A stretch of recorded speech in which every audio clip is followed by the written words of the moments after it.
You have to identify the stakeholders, and it's the old WIIFM. What's in it for me? For each of those people, they're not going to move forward unless they believe there's something in it for them. And you have to literally walk them through it.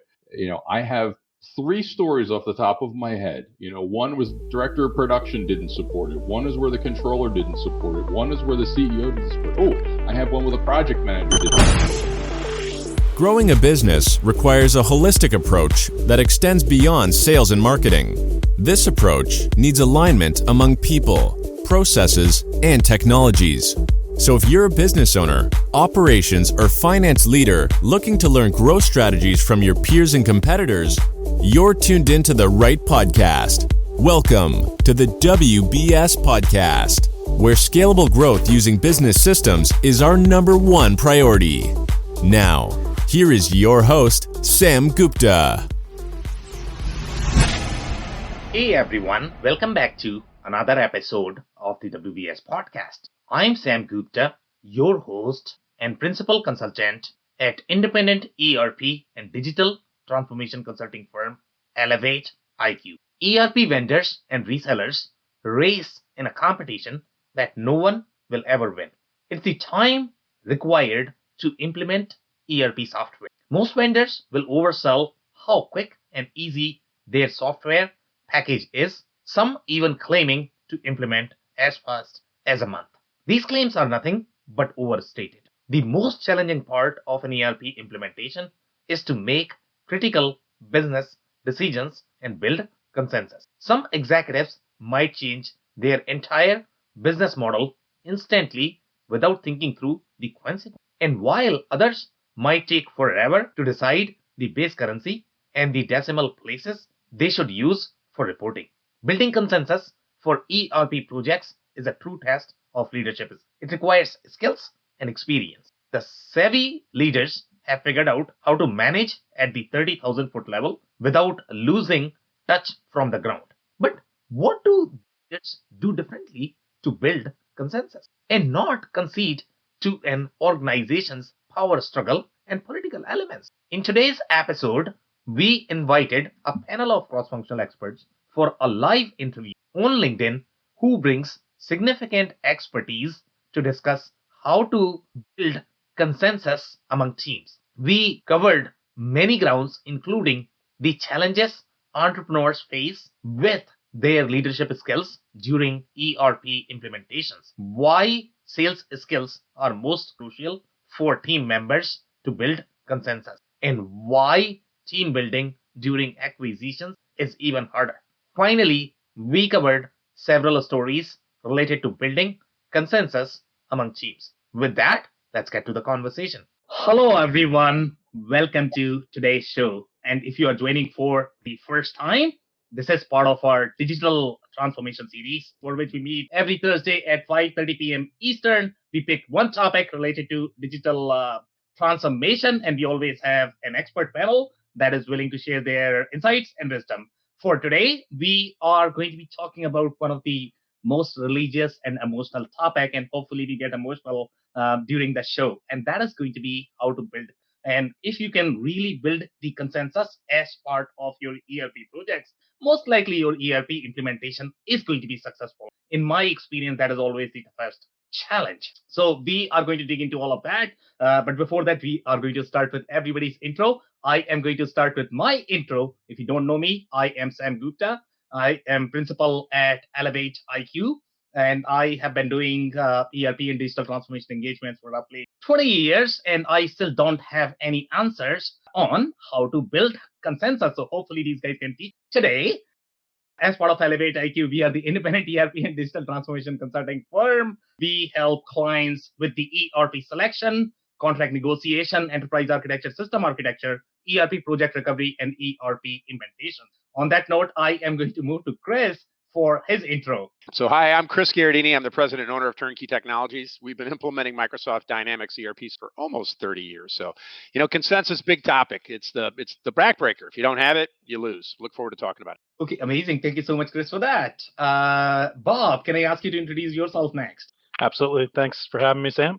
Bob Feathers. I work for Bindable. We are a SaaS provider in the insurtech space, enabling our clients to alternate distribution of insurance. But I come here with over 30 years of manufacturing experience, client relations, finance, operations management, and ERP implementation. Glad to be here.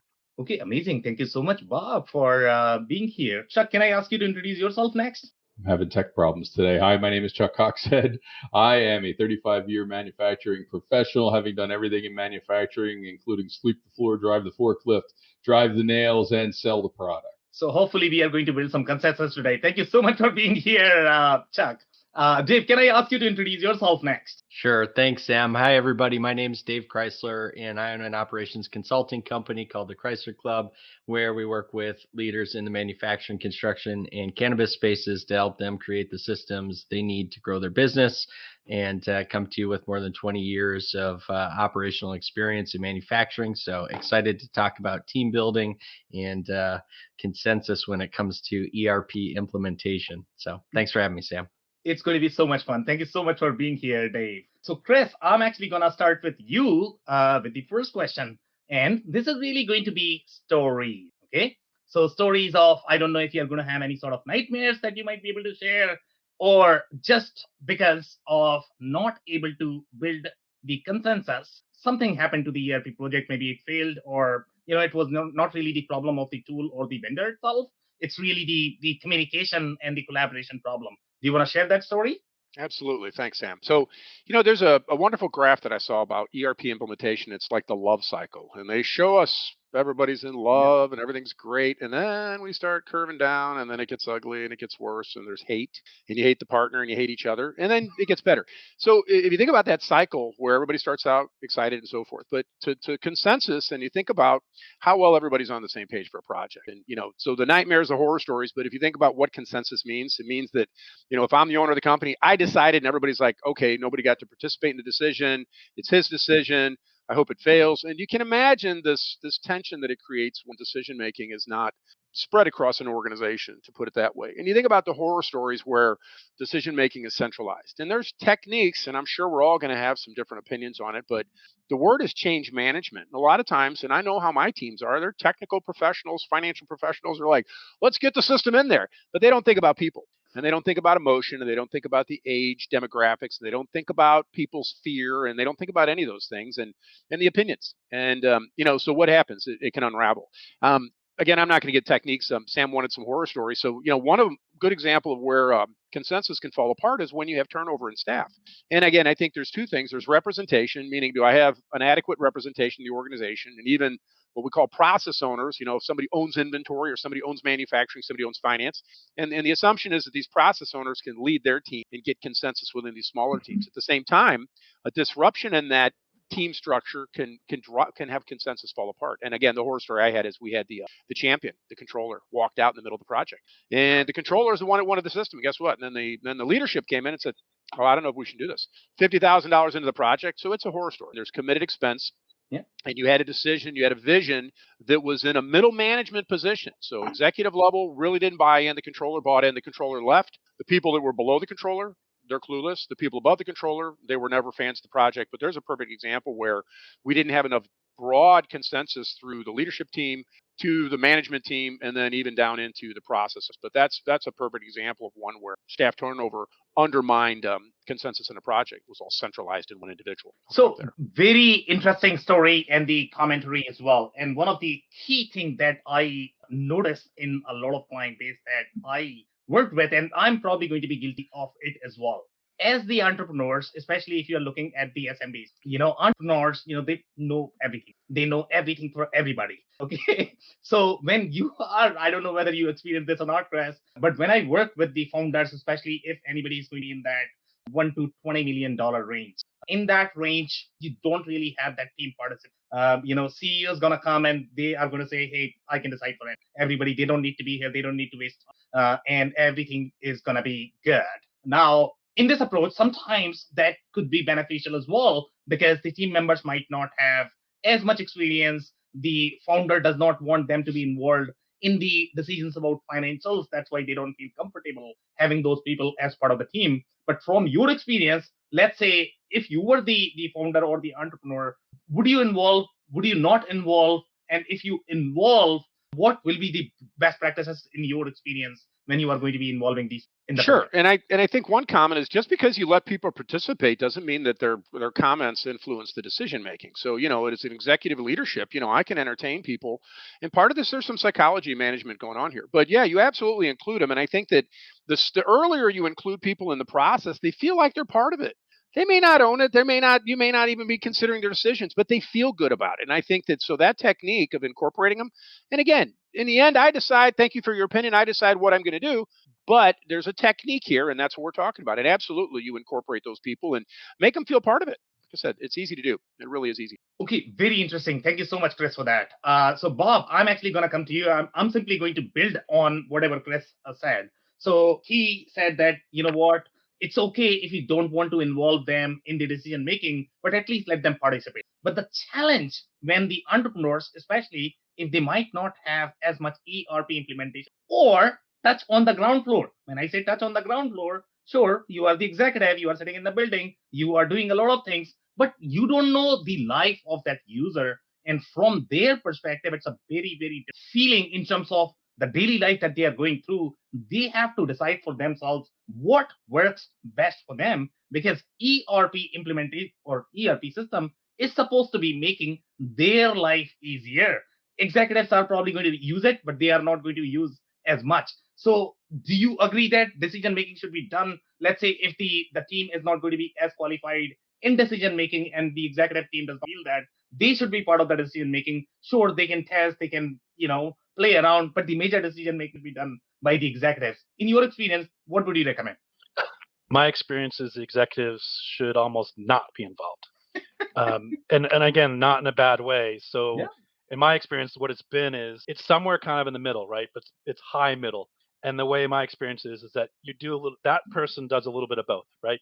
So it's kind of a managing up.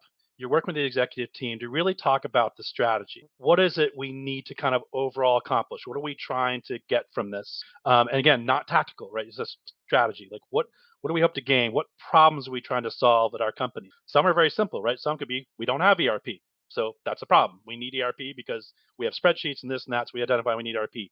Or I have ERP, but it's 10 years, past its due date, and I just need to implement a new one. So it could be a very simple goal saying we need to implement the latest technology because we have a really outdated technology, and keep the goals simple. But again, at that high level of strategy, it's just kind of like, here's what we need to do. And then the lower, that kind of middle person is managing that and saying, here's what I need from you executives. I need, you to if I have roadblocks or I need resources or I need these things, you're kind of reaching up to them and saying, this is what I require to be successful. You need to support this, yes or no. And if it's no, then you kind of go, what do you want me to do? Then it's going down below. So you do want to keep people involved. You want to try to be as early as you can. My experience has always been, if you just say, hey guys, what do you need or what do you want to do? Of course, they'd be like, I don't know. Like, I don't know what I'm, got to do. So you have to have a little bit of both. And usually what it is you provide a bit of structure behind it and say, hey, I know we need to solve this problem. I've talked to a bunch of people. I know you're struggling with this. Or I know you guys do all these ancillary things, Excel or spreadsheets. So one of our goals is to eliminate all of the, ancillary outside things. We want to leverage our ERP. So you provide them some kind of framework and then try to provide them maybe some guidelines and say, hey, we're thinking about doing this. What are your thoughts? And then you kind of get their inputs and you help to frame it. So they're kind of involved, but at the same time, you're not just saying, hey, what do you guys want to do? Because they'll just kind of look at you and go, I don't know. So again, it's a little bit, so back to so the answer to the question is, I think it's somewhere in the high middle, and they're kind of managing up a little bit and then they're managing down, and that's one of the ways you can start to build. Okay, amazing, Bob. Thank you so much for those insights. And I think, we have to test the comment that Gary is trying to make. So I think he has a very interesting comment. And he's saying that, what, when you are involving the user should be testing the system, not the IT. IT is supposed to be more of the educator. They are not supposed to be the driver, of the system, but it's typically the other way around.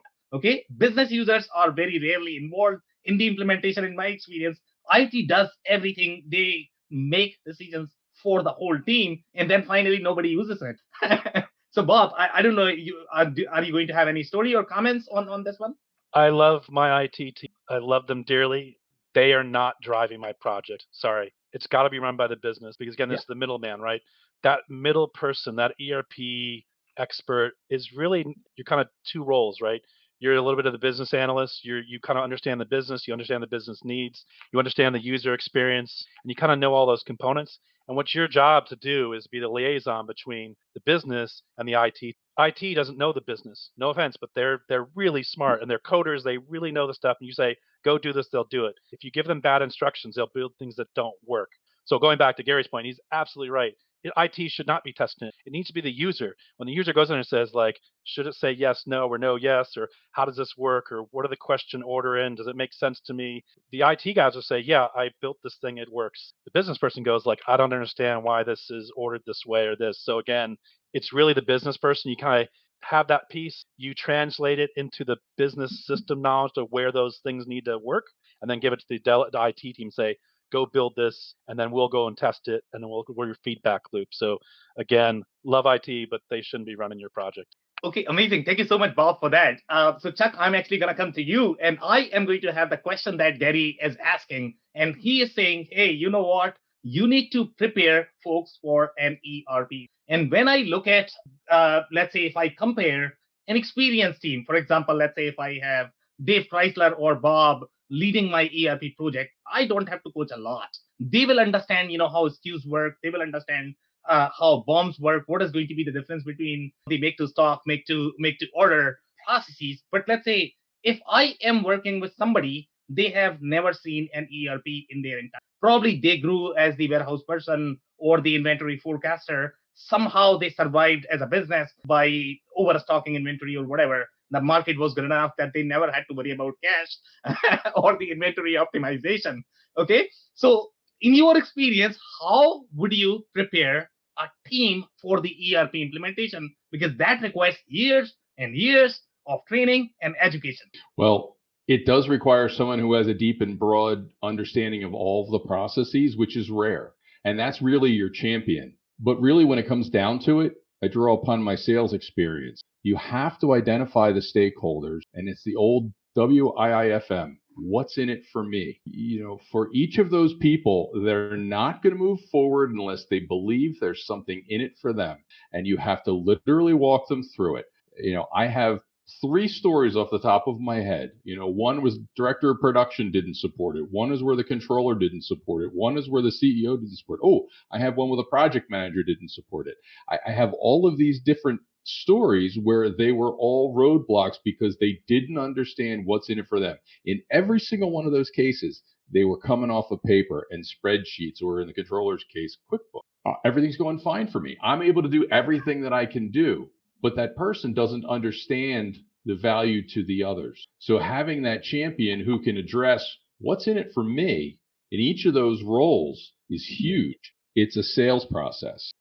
Everything's a sales process, believe it or not. You have to figure out what their objections, what their reservations are, figure out what the value proposition is to each individual, how it's going to make their life better. One of the things they don't get is, folks, you got to go on vacation. How in heck is this company going to survive what you do because you're this important when you're on vacation? Oh, well, I don't have to worry about that. I'm on vacation. Really?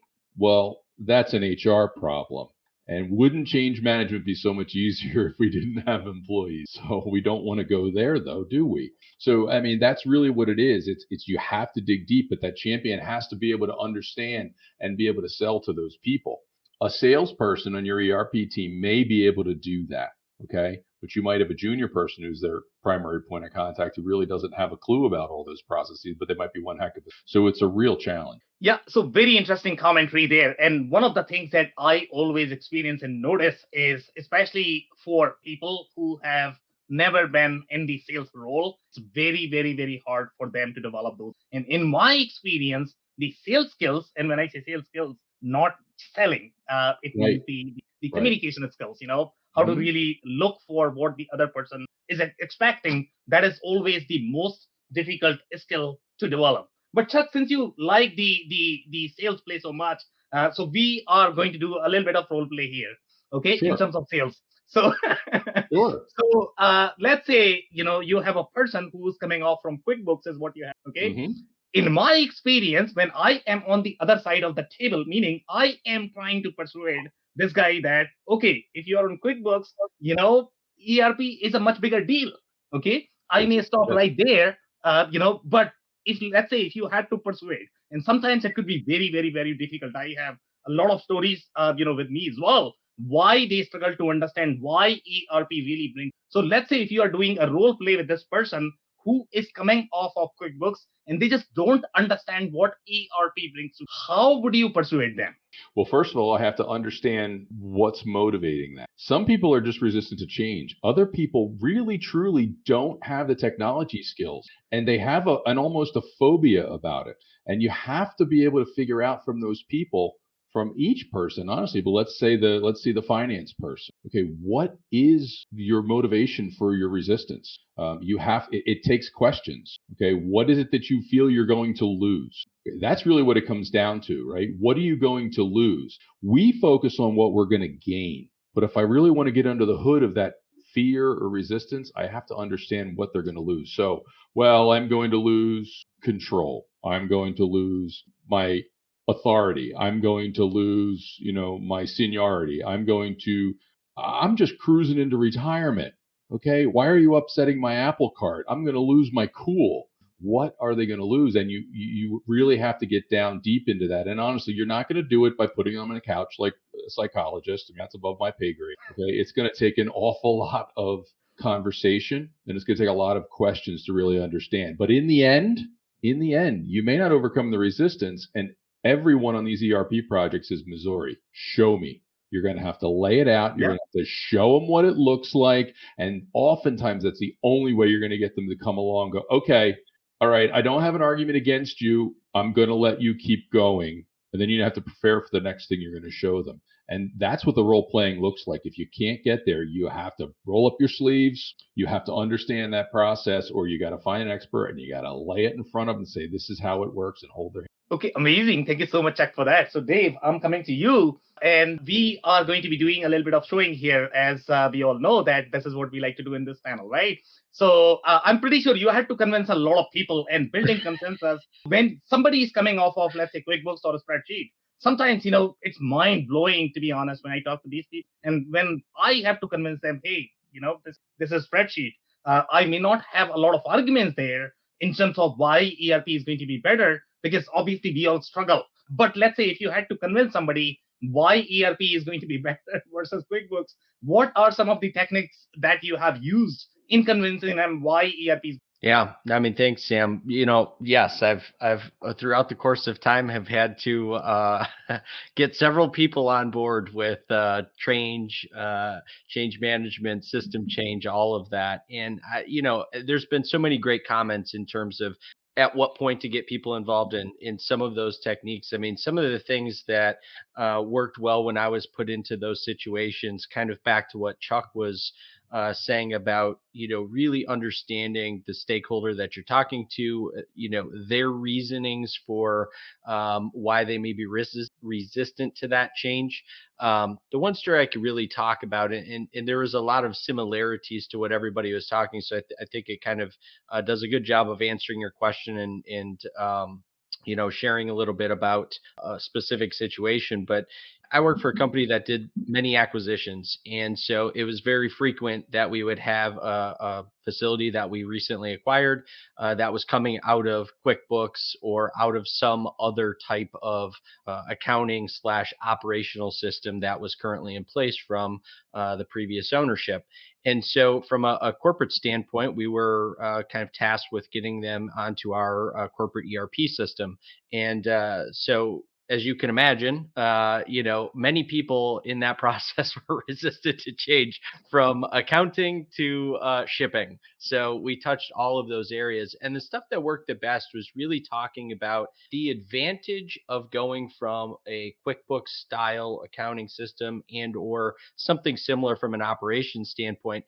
It's really the access to data, right? That's what we're really talking about. Your ability to aggregate, to and to ultimately utilize that data to drive operational efficiency throughout your entire operation. That's, I guess, the simplest way to say it.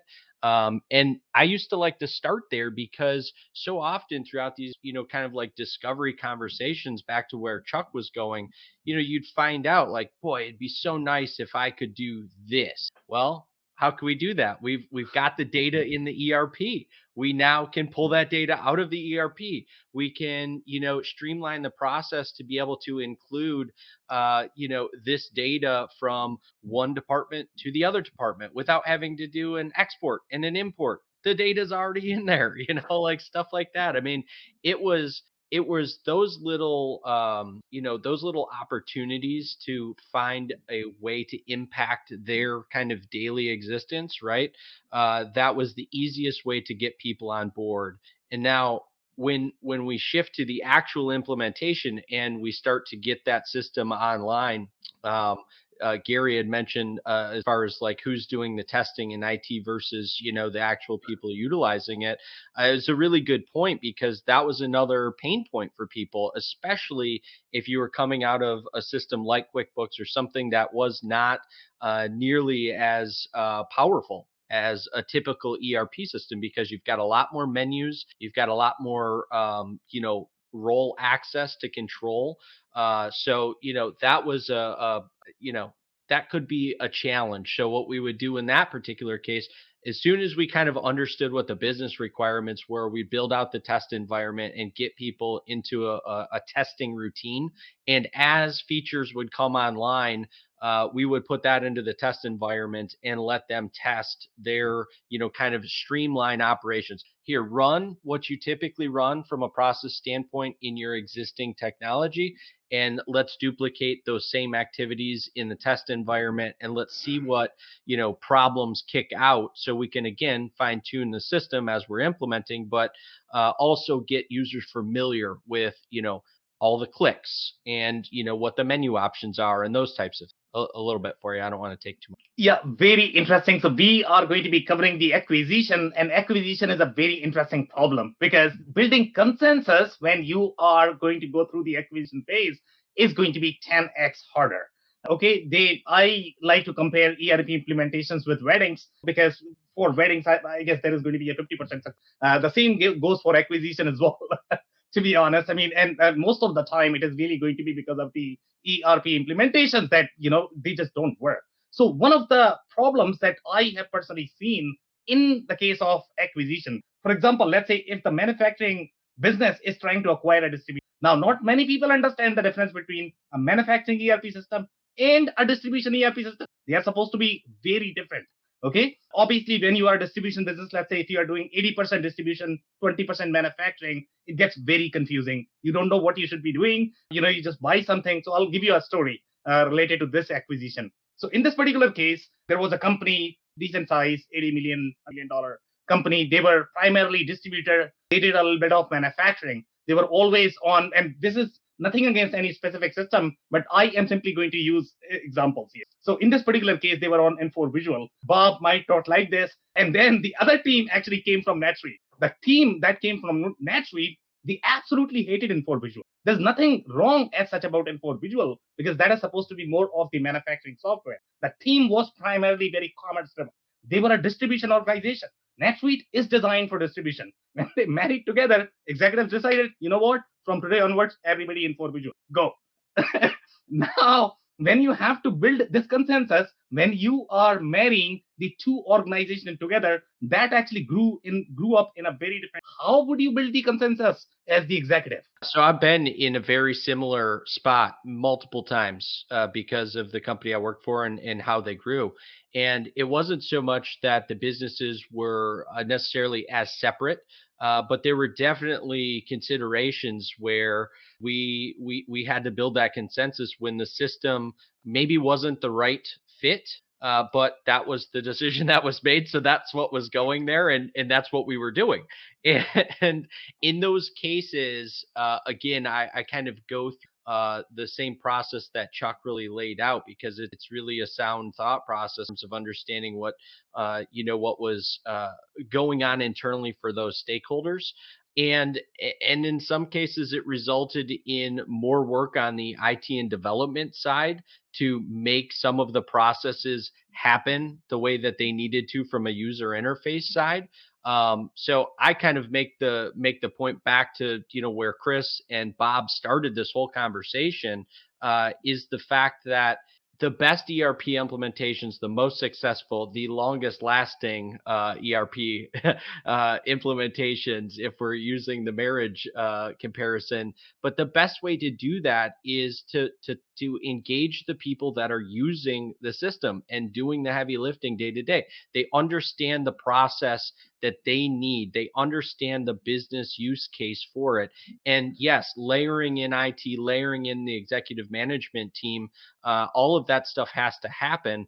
But when you shoehorn something in that is not necessarily there to fit for, from a process, a business use case, what have you, be prepared to spend more dollars on the development side.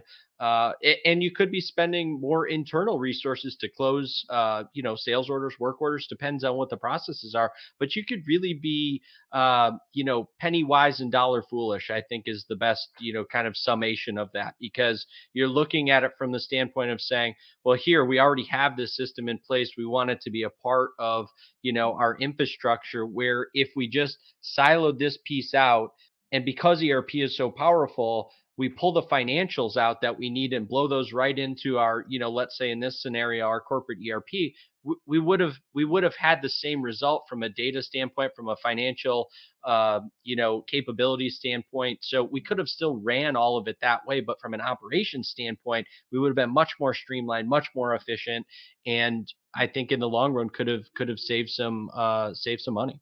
Okay, amazing. Thank you so much, Dave, for that. So, Chris, I'm actually coming to you, and we are simply going to build on the topic of the customization that Dave just mentioned, and we are also going to be building on the other aspects whether we should be involving the users or not. So sometimes when you are going to involve the users, what they are going to do and say is they don't really have as much experience with ROI, to be honest, and that is the fear that the executives have, that these guys are going to be demanding way too much and they don't really understand how to spend money. So I will tell you a couple of horror stories from my experience, and I have seen millions and millions of dollars of disasters, and sometimes the company actually went bankrupt just because of those implementations. And you know what they tried to do? They tried to replicate their prior experience, meaning make the new ERP look like the old one. Now, when you have to build the consensus and you need to coach these, hey guys, you don't understand how to spend money. I know what you are trying to do. I knew your processes, but you need to relearn. You need to do how would you build a consensus when you have to handle this issue? Sure, and a few things that you threw up there. So in terms of users' input on this, I think my perspective is validation of the process hits. Yeah. And even as we do our analysis and design phases, what's called a Dynamics app, we're looking at the business process execution in Dynamics. We're not looking at how they did it in the old system. So part of this is validation that process, in fact, checks the box and satisfies it. And so to have a user that's lower down to witness that and say, okay, looks good, but it's not to conform to the legacy. We totally agree. That is the wrong approach, is to try to wrap an ERP about bad process. It's about best practices and really looking at the out-of-the-box functionality before you take an approach that, hey, we got to go in and cut. A couple other comments. Hey, Chuck, the QuickBooks reason, the hidden reason they don't move is they can't cook the books as easy with a new ERP. So I had one company says, oh, we're not going to QuickBooks because we can't make all the cool adjustments. Anyway, throw that one out. So if you're a QuickBooks user, you know that there's a huge risk in that platform. But to address a comment you made about acquisition and to tap on what Dave said is, change for the purpose of change isn't necessary. And I walked into situations where if we've got a strong line of business solution, and to your point, to suck out all the financial aspects, and I think you look at the systems, the incumbent systems, what's uniquely really works well for business process management. And then we pull out the common features. Case in point, a little medical company, about $100 billion, bought another one of my medical device manufacturers running Dynamics, and they're on SAP. Instead of telling these people, you got to move to SAP, SAP really wasn't the best solution to run their medical device manufacturing. Guess what we did? Probably $1 million in integration. Hello? Okay, guess what? The user experience was preserved, and it was the best practice line of business solution. So to create the integration, I've got another guy that thought because he's replacing his ERP, he gets to replace his e-commerce. He can't find a better e-commerce. Integrate it. So, there are technical options. And again, as you look at change just to change, now I've got another group that's doing acquisitions. There's no question that they move themselves onto this platform that I sold for the purpose of consolidating lots of acquisitions into that application. But the short-term approach is still what Dave said, is we integrate the GL, in a general ledger, and the whole subsidiary ledgers are still sitting in the legacy platform. So you can buffer people a little bit. I think there's reasons where you would do that, where I don't need to change it. It's working well. They're very efficient. Another example is engineering departments where we're trying to integrate CAD systems. We have a tool that can integrate lots of CADs. We don't have to force that change because there's huge costs. So just, again, you have to carefully look at the line of business application to decide, is it worth it to integrate it, leave the users alone as productive as they are, or screw everything up and hope that they get back to the productivity levels prior to the acquisition. Okay, amazing. So I am actually going to build more on the customization aspect. And Chris, you don't like to call yourself the sales guy. You like to call yourself the programmer. So we are going to review how to build consensus with programmers, right? So here, when you look at the programmers, I mean, they always have tendency to sort of think that programming is easy, okay? And it is probably easy because anybody can program. But when it comes to looking at the tracking of cost, budgeting for program, it's very, very, very hard. So when you look at things like integration, customization, okay, IT is always going to be passionate about, I can customize anything.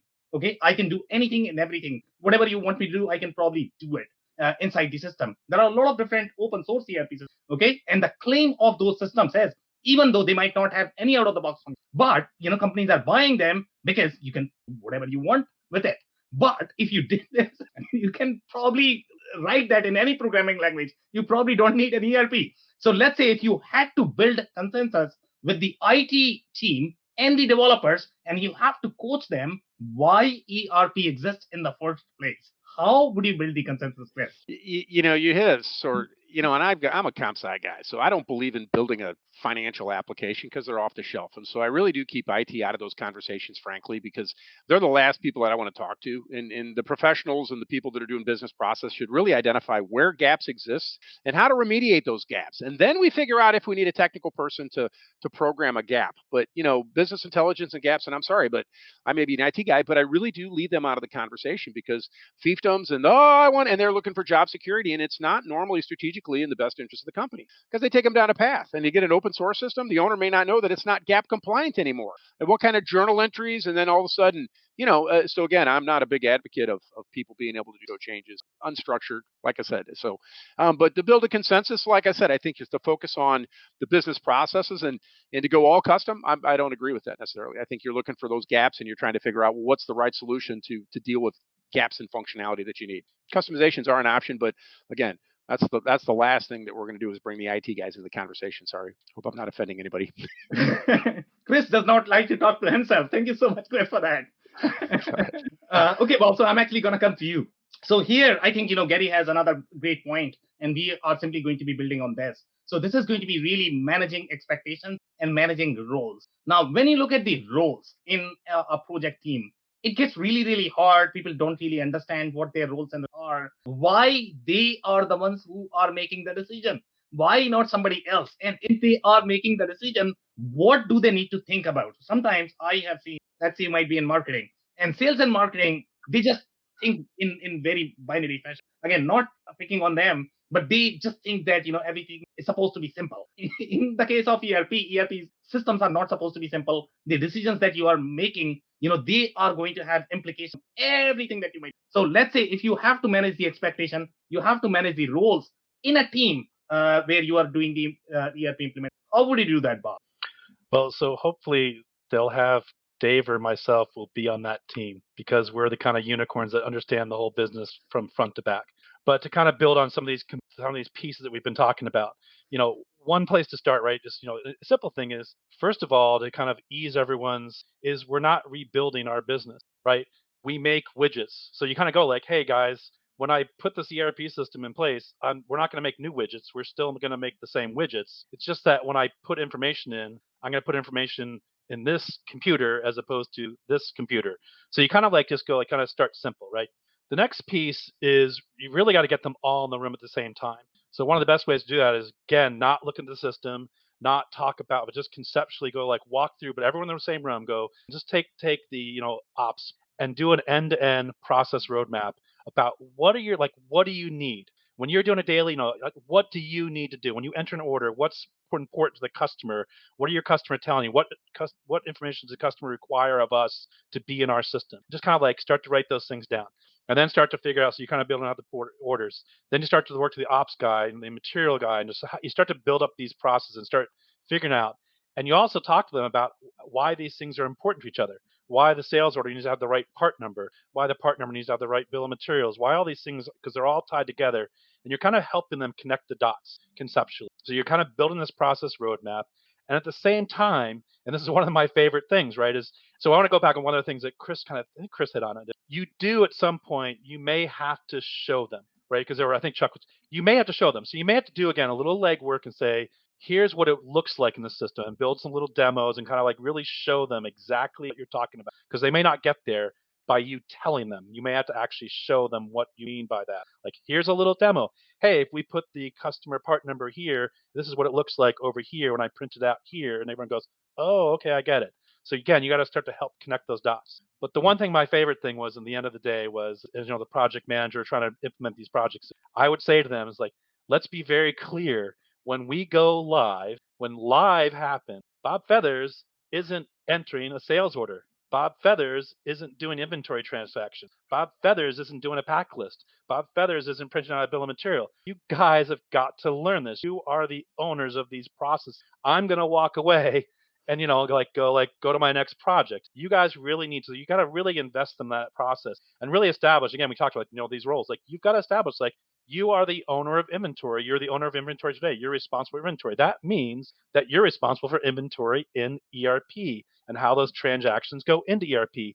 And when people have problems with ERP inventory transactions, they're not going to come to me. They're going to go to you, because you're responsible. And you're the purchasing person. You're responsible that purchase orders are correct and that they get entered and they have the right vendor and they have the right, like, all these things. And so you really have to establish those roles early on, and they're part of the conversation, but have them in the room at the same time so they understand this. And then when you get to that when you get to that testing phase, that user, is you also have them in the room. You have this kind of end-to-end test, like, let's enter an order, and you start to kind of go through the process together and then see how the dots connect. And then when something doesn't work, you go, oh, wait, oh, I see what happened here. Because you also have to understand the pain points. If you do this wrong, it messes up what I do. And if I do this wrong, it's going to mess up what you do. And really kind of make them understand those connection points so everyone's not in the silo. So again, if you can get them all in the same room, and today with Zoom, I might be, maybe not physically, but again, get them in the same room. So that's one component that I would suggest. And I just have to throw one little other piece is, if you're doing this and you have a fairly large team, I'm going to tell you this is, get a project coordinator, not a project manager, a project coordinator, because they are your sergeant at arms and they are gold. Because the other thing you want to take care of is, you literally want to take care of the health and wellness of your team. So you want to make sure you create a space of safety, that they're like, you're relieved of duty of your day to day. And when these people are in this room or in this space, you are not to talk to them. They are to be left alone. And this person helps get those people in a room. It helps to, whether they're traveling, maybe you have people coming from like ranging travel information, arranging the food. So when you're in the room or you're doing that training, if you are in person, which we were, that there's food being provided and there's kind of breaks being provided. That person's just kind of helping you keep everyone happy, because when you have people in a room for 8 hours a day, you don't want them thinking like, oh, when's my next meal? It's like, if that person's to take care of it, all of a sudden they're like, okay, guys, it's break time. Here's the snack. And they're like, oh, great. So you want them concentrated and focused on the implementation, not on when my next meal is coming, when my next break is coming. So project coordinator can be a huge gold mine to really just help keep your project and your people happy and keep them focused on the work at hand, the work at hand. So yeah, so very interesting commentary there. And the way you are describing this, I like to call this as more of the rich people's problem. And I'll tell you why I am calling that. Because when you have the project manager, project coordinator, when you are in the software world, and right now you're in the software world, in the manufacturing world, the only person you have is going to be Bob Feathers. Okay, you are not going to have anybody else, just one person. And typically for the consultants, let's say if we are doing the implementation, sometimes the businesses feel that, hey, I'm paying you, you are supposed to do everything. And they don't even understand why the users should be testing. Testing is always, they just don't take it very seriously when they are looking at testing. And we all know how the go live goes. So let's say, Bob, you have to coach somebody what is the importance of testing, and you have to build a consensus on the part of testing that people should be involved and they should be scenarios before go live. How would you do this? Hard way or soft, hard love or soft love? Right? It really is, again, you've got to kind of walk the walk with them. You've really got to spend the time. So kind of, we talked about really in the beginning piece, right? And Chuck touched upon it. It's like, what does this do for me? right? How is this going to affect my life? And what do I get out? What's the value proposition? So you probably really start there. It's like really kind of work through that value proposition for them and how that process is going to help them and how this tool is going to, make their life better. But you kind of have to show them. So I would say it's more the loving, hand holding and being nice with a little tough love rolled in because when you're, testing forms, I've had this again. The horror story was, right, test your forms, make sure your forms work, make sure you do this, make sure you test. I'm not your babysitter. And then we go live and they're like, I can't print bill of ladings. Why not? Well, I didn't really test that earlier on. I didn't realize the form didn't come out right. Da da da da da. All right, well, here we are and we're going live. So now we're gonna have to get the developer, make that happen. So I think it really is just you got to get them in there and you gotta work with them. And again, try to be nice, but in the end, you got to be a little tough because, like in fact, I said, when you go live, Bob Feathers isn't going to hit your bill of lading, man. You better figure. Okay, amazing. Thank you so much, Bob, for that. So, Chuck, I'm actually coming to you. So, we are simply going to build on this story itself about the importance of testing. And that is something I personally always struggle with when I am in the implementation, just because even if you try to coach, companies just don't understand, especially if this is going to be their first ERP implementation. So, let's say if you were to build the consensus on the importance of testing, how would you do it? I think it's pretty simple. I think really what you have to do is you have to put each person in the seat of their internal customer. Whatever their output is, you need to teach them to learn to live with that output. Now, that takes some hand holding, but if I'm going to, I love what Bob said about, making people, you're responsible for this process. Okay. All right. I'm entering the sales order. Okay, who gets the sales order? I'm going to have somebody else enter the sales order. I'm going to make you now take it. And the really interesting thing is that when you go downstream from the process that you're most familiar with, every single person relishes almost in the joy of pointing out all the problems. You can't do it that way because it causes this issue. You can't do it that way because it causes this issue. So much of the ERP implementation actually has to work backward. I mean, in theory, if you could start everything, okay, from customer receipt of that product to tracking number of that product to shipping of that product to moving inventory over into shipping to picking that product to putting that product away and but if you can put someone downstream of where they are, and I know that's a tall order, but if you can truly put someone downstream of their own process, okay, they're going to be forced to take a look at it from a different eye. Everything about ERP really and truly should work in reverse. However, that's a tall order. As you said, Sam, if you're a manufacturer, your budget, doesn't provide an awful lot. And when am I going to have the ability to put those people into an island to do this work? Because the product's still got to keep moving. The dollars still have to keep flowing. The reports have to be done. The taxes have to be paid. The customers are not going to wait. So it's a very tall order, but in that ideal world, put them downstream, okay? Then let them see the result of the testing when someone else messes it up. They'll speak up. So very interesting insights and commentary there. So we are going to give a little bit, different spin based on another story that I have from Mike, and that is going to be slightly more about the accountability, also the understanding of their roles in the process. So when, let's say, if you are working with somebody, and by the way, I mean, this goes back to the salespeople. We both know, Chuck, I mean, we salespeople are really good at reading between the lines. Okay. And when somebody did not understand, when they are claiming that they really understood the implication of the decision. Okay. When you are talking to somebody in marketing, hey, I got it. I understand what virtual warehouse is. I know how that is going to impact my process. We know that they don't really understand. Okay. Now, the second question that is going to be related to the testing. Okay. We ask them, okay, did you test? Oh, yeah, it's all good. Everything is perfect. And then it's going to go live. And then they are going to come back. It's not going to work.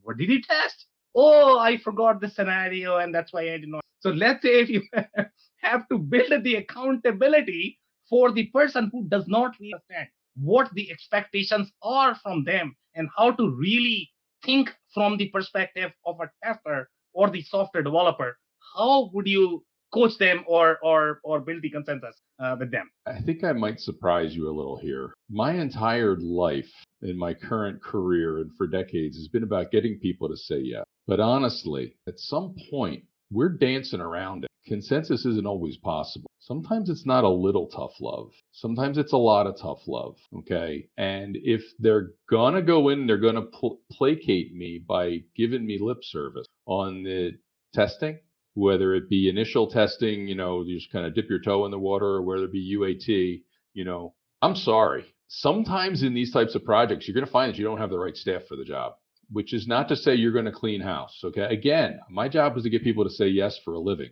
Okay. But I have done this, and I guarantee you that there is someone along the way who is not suitable for the end result, particularly as the team increases in size. So if they're going to play me lip service on that user testing, it's going to get real fast. And honestly, that's where, Chris said, don't involve the leader. That's the role for the executive. Here's the deal. You're setting the tone.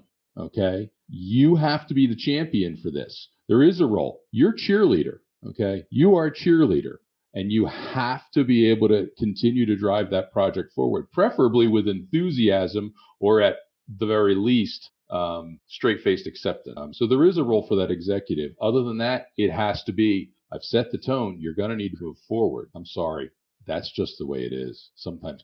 Okay, love it. Thank you so much, Jack, for that. So, Dave, we are going to be building on this point. So, what are some of the red signals that you should be looking at when you know that you are either going to be building the consensus, or maybe this person is not really the right fit in the team? So, what are some of the red flags that you have seen in your experience that that this is not going to work out?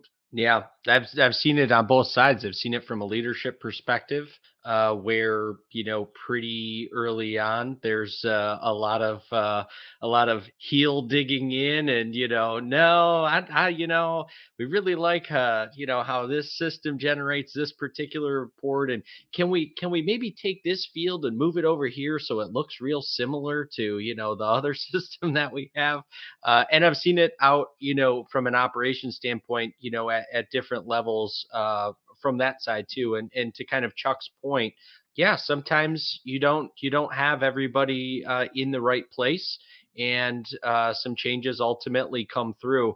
On the leadership side of things, the easy things to point out are somebody that is that resistant to change, right? As you start to talk about business operations and start to dial into what does the system need to do, how do these processes currently work, so you can understand how to fit that into best practices from a implementation standpoint, you get a pretty quick gauge. At least I used to get a pretty quick gauge, because the conversation was really mostly one-sided. As those questions would come up, you wouldn't get a lot of response, you wouldn't get a lot of engagement, you wouldn't get a lot of questions coming back at you like, man, how can we, so we have this situation, from a process standpoint, how can we handle that in the new system, right? Those would be questions to point out for somebody. Okay, well, looks like we have a champion on our hands, versus somebody that's going to dig their heels in and say, well, I don't think this is really going to work. When you start to talk about, so you'll love this, Sam, standard costing, right? That was one of the key categories and Bob too, one of the key categories we would start having conversations around, and setting standards for standard costing. And you'd start to ask, okay, well, how does this production line work, and what standards are we going to be working through to set all of those? Throughout all of those conversations, you could almost immediately point to the people that weren't going to make it from a champion standpoint. And ultimately, kind of to Chuck's point, right, we're not going to be around a long time, because you could tell very quickly as you start to engage and ask process related questions, they didn't have any idea, like they had no idea what was going on in their business. And so it was going to be very challenging for them to be able to not only wrap their head around that part of it, but then also wrap their head around the system implementation side of it. And then, oh, by the way, be the cheerleader for the rest of their team and grab all of those people, because everybody, back to what Chuck said earlier, right? What's in it for me? How's my life going to change? And the people on the ground floor, they're the ones that kind of need a lot of that cheerleading and saying like, look, here's how you're going to benefit from this system implementation. Here's all the advantages that we can now do because we have access to data, versus what we're stuck with our current system. So to me, that operations leader, that champion, whoever it is in your particular structure, if they're not on board and if they're not asking questions and engaging to say like, hey, how can we handle this situation? Now that we have access to this data, do you think that we could, maybe drop packing lists off automatically, kick them right out of the printer? Do you think that we could kick off shipping labels automatically? If your ops manager or whomever is supposed to be the champion, if they're not asking questions like that, red flag. Okay, amazing. So now we are going to attack this question from a slightly different perspective. So let's say we are talking about cheerleading, and sometimes I call this as over cheerleading. And especially if the over cheerleading is going to come to the executive. And I would say, in my experience, 50% of the executives, they don't really understand the nuances that are going to be associated with these decision making. From their perspective, they are going to say, hey, make the customer experience look like Southwest or airlines. And that's it. I'm asking, okay, how do you want the UOMs to look like? How do you want the base currency to look like? Now, these are key business decisions that needs to be discussed, and you need to understand the implications on the operational processes. But they just don't care enough. So let's say if you're dealing with that executive, how would you build the consensus in this situation? Dave. Thanks, Sam. So give me that first snapshot again. I'm sorry. I want to make sure I got it clear. So let's say if the leader itself is doing the lip service, they don't really understand. Yeah. So in that situation, it's going to be very short-lived, right? Because at the end of the day, the truth is going to come out very quickly in the lip service situation, and it's almost recipe for immediate failure. Like I made a comment, but it really speaks to the same part. Like if the leader is giving the lip service and saying yes, we're doing all these things, we're taking care of this, it's going to come out in the implementation. You're going to see it in the data like almost immediately, and all of the users are going to fail from an operations standpoint because they don't have the tool. Like they've not been given the training. They don't understand what the expectation is. Like back to what Chuck said about getting people at different points of the process to look at the work output or work input.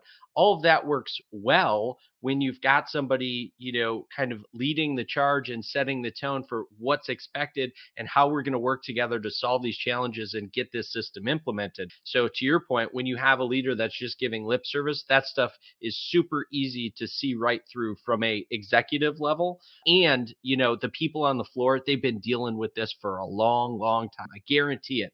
And so when you start to engage them and have those conversations, you're going to get more information than you ever bargained for from a story perspective. And it'll be pretty quick to make a change and a decision. Okay, amazing. Thank you so much, Dave. So we are going to do really super quick a round of closing advice. Just one word. Chris, one word, please. Closing advice. Build consensus early and often. Okay, amazing. Bob, closing advice, please. Happy birthday to my mother. My mother's birthday is tomorrow. Create your why. Love it. Thank you so much, Bob. Chuck, closing advice, please.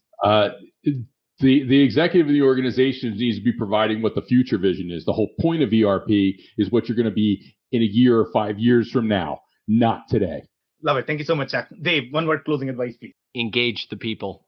Love it. That's a wrap, guys. Thank you so much for being here. If you joined for the first time, this was part of our digital transformation series, for which we meet every Thursday at 5:30 p.m. Eastern. We pick one topic related to digital transformation. So make sure you are not going to miss next week's show. We are going to be here. On that note, thank you so much, everyone, for your time and insights again.